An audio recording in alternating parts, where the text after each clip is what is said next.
Pripravíme si jednoduchý piškotový korpus.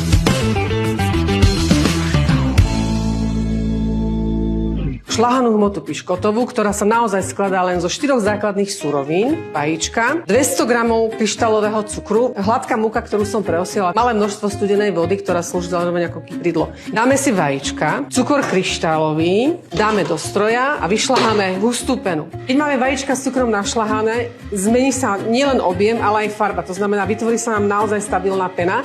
Pridám vodu. Keď sa tvorí takáto pena, ktorá sa nespája hneď, vtedy máme dobre našľahané vajcia s cukrom. Keď máme takto vyšľahanú penu, tak si tam pridáme múku. Naozaj tú hmotu miešam pomaly, lebo čím viac pohybov, tým tie bublinky vlastne praskajú. Šľahaná hmota státim redne, to znamená, že stráca na objeme. Tu na krásne vidieť, že naozaj sa veľmi dobre našľahala a ten objem je veľmi dobrý.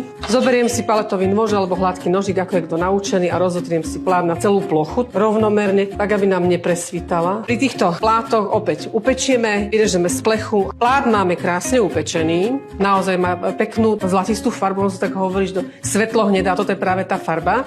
A ja ho vyrežem z plechu a chcem vám ukázať, že správne prepečený plát, ktorý máme, musí byť takýto pružný, mäkký, pohybný. Takže naozaj pekný, mäkký roládový plát, použiteľný aj na rolády, aj na rezy.